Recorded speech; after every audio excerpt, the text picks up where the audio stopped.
What is up, you guys? It is your boy, Phoenix Brenton here.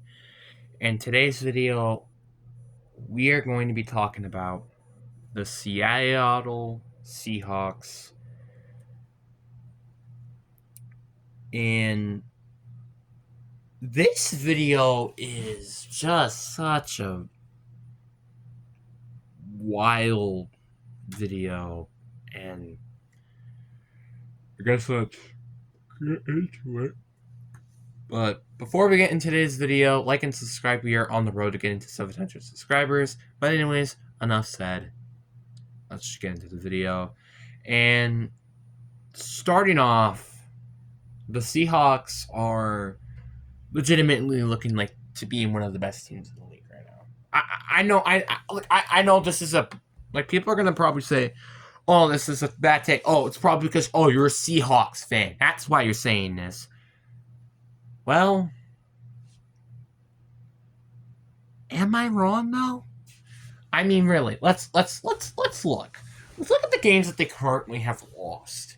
So far, they lost to the most healthiest version of the Niners football team, barely, and you lost once again, barely, to the Tampa Bay Buccaneers. Those are not teams where you're like, "Oh, those teams suck." No, those are some of the best teams in the league right now.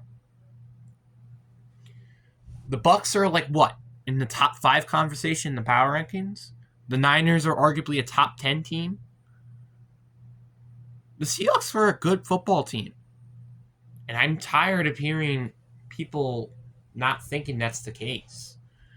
I mean, for crying out loud, they've beaten the Steelers. They've beaten the Cardinals. They've beaten the Texans, the Jaguars. They destroyed the Saints. They were the first team to destroy the Saints out of any team this year. Like, what else is there to prove that this team is not good? This team has won on prime time. This game has won against great teams.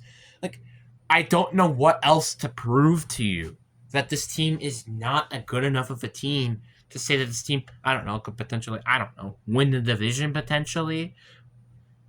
I don't know what else to say. I still don't believe, despite how great this team has played so far, that this team is a Super Bowl contending team.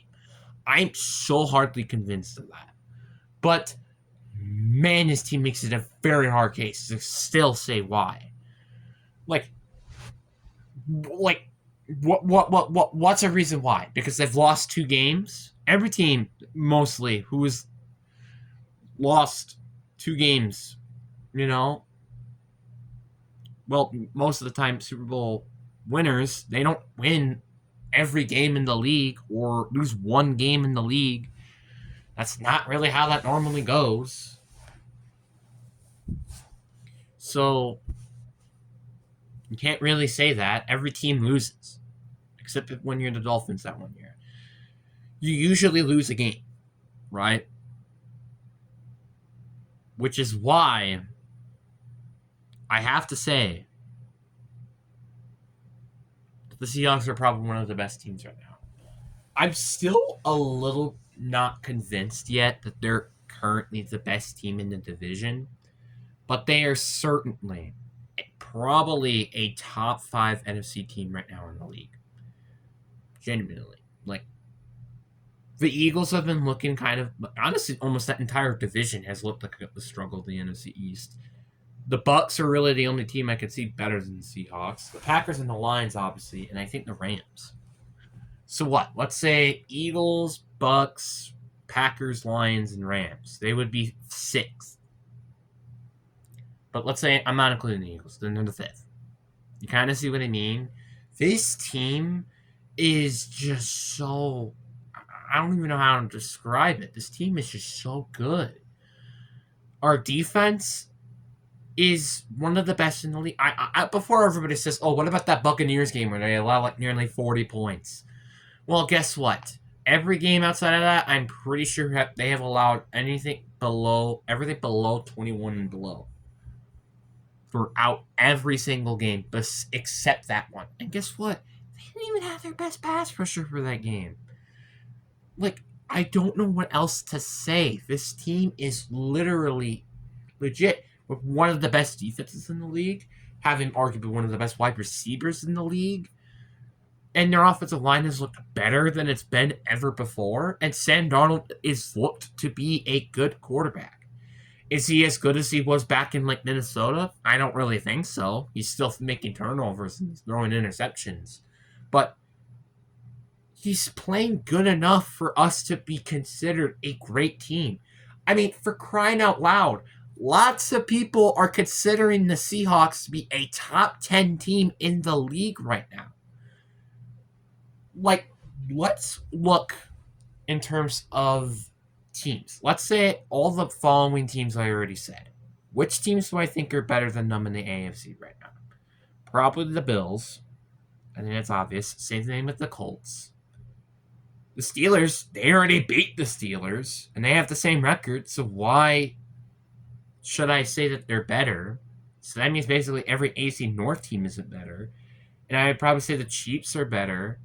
And then maybe the Broncos, maybe not even the Broncos. That means they're like 10th or the 11th best team in the league, in my opinion. I don't say that because I'm biased. And before you say, oh, this is a biased opinion, blah, blah, blah. If I was biased, I probably would have put this team in the top 5. If not the top 7. And without doubtably in the top 10. I'm not kidding. And when I said my expectations, I don't even remember if I told you guys this or not. My expectations this year was just to see Sam Darnold was being good. That was it. I was hoping Sam Darnold could be our franchise quarterback, and we could try to build a team around him to win a Super Bowl. That was kind of what I was hoping for. I was hoping for Sam Darnold to play better than Geno Smith when he was in Seattle last year. So far, he's kind of proven that case already. And JSN is just one of the best receivers in the league. I did have my doubts with JSN a little bit, but I knew he was going to be a great WR1 receiver. I just wasn't expecting him to have as great of a season as he had. Like, we so far have made that DK Metcalf trade look pretty darn good.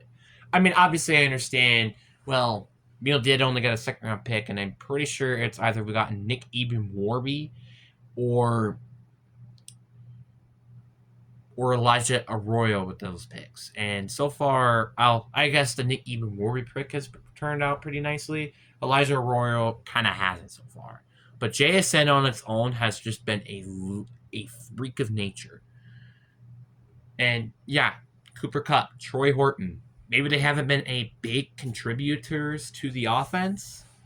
They still, regardless, played very solid and good enough for us to win games.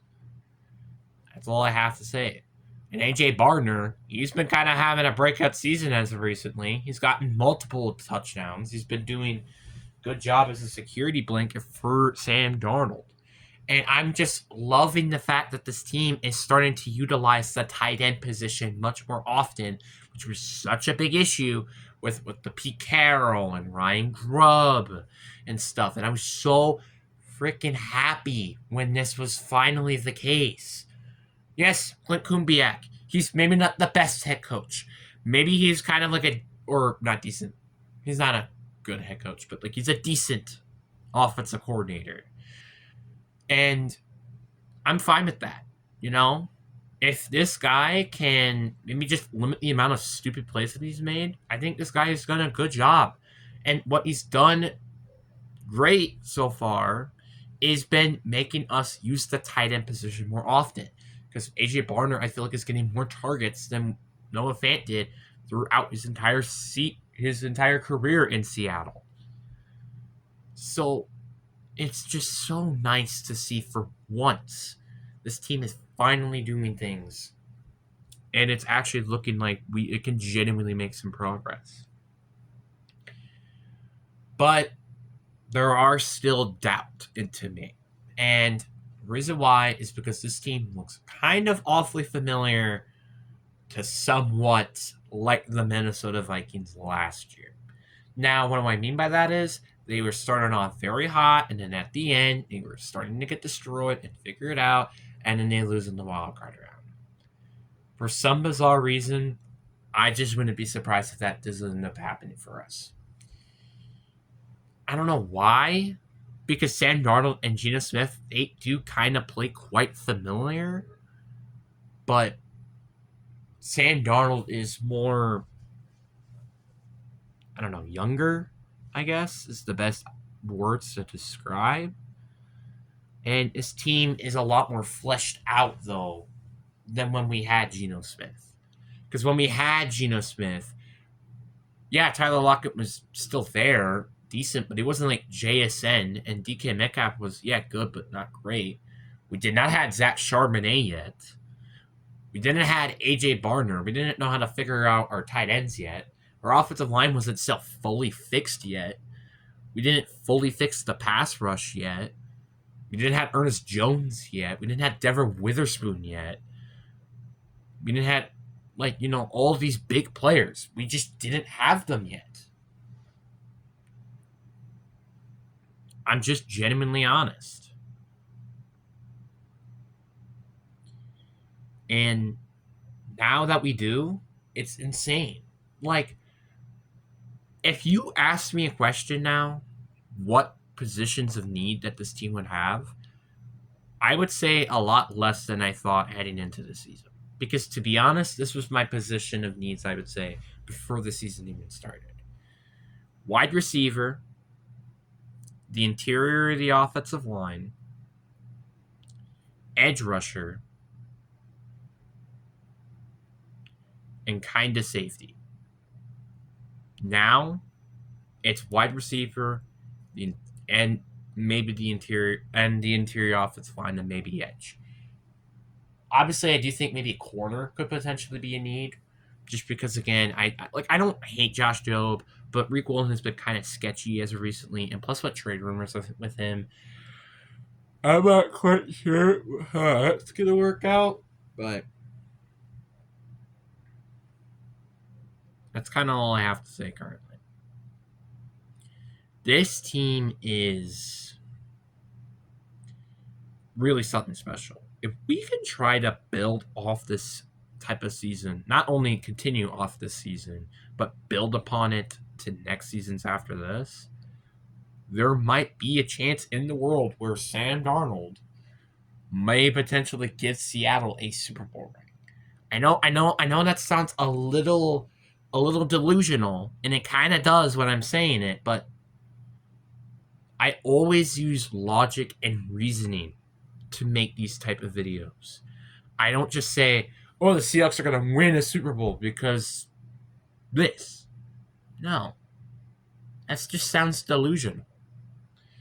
The Seahawks aren't just good because we have a good quarterback, because we have a good head coach, because we have the best wide receiver in the league. It's because our team actually is good depth-wise, which is like the first time since probably the Legion of Boom eras, which is nearly a decade ago now, if not a decade ago. And we haven't won a playoff game since, 2019, 2020, which is nearly now, actually over half a decade ago, as weird as that may sound. And this team just looks really, really good. My expectations are still the same. I'm hoping for Sam Darnold to continue to play well. And really, at most, I kind of just hope for us to win a playoff game. I'm not expecting us to go on a major run in the playoffs. Obviously, I do want to see us make it to the playoffs and try to win a playoff game. But if that happens, hey, I'm a happy camper. Honestly, if we lose in the NFC divisional round, I don't care. I genuinely do not care. As long as we win a playoff game, I don't care. It's like the Packers, it's like, okay, if we win a playoff game, I'm still going to be disappointed because it's been like the same progress point for the past couple of years now. But it's like, if it's kind of like you got to make it to a Super Bowl or win a Super Bowl. Otherwise, I would just kind of say it's a disappointing season, honestly, because we just kind of been in this cycle for, well, over a decade now. So, but for the Seahawks, again, I had not that high expectations for this team. I think I had like what 8-9, 9-8 record predictions. But then, kind of when the season came, I started to rise my expectations just a slight bit, and how this team has played very well, and I'm very happy about it. Very happy. And all I have to say, Seattle, is continue what you're doing. But anyways, guys, I do hope you guys enjoyed this video. Peace.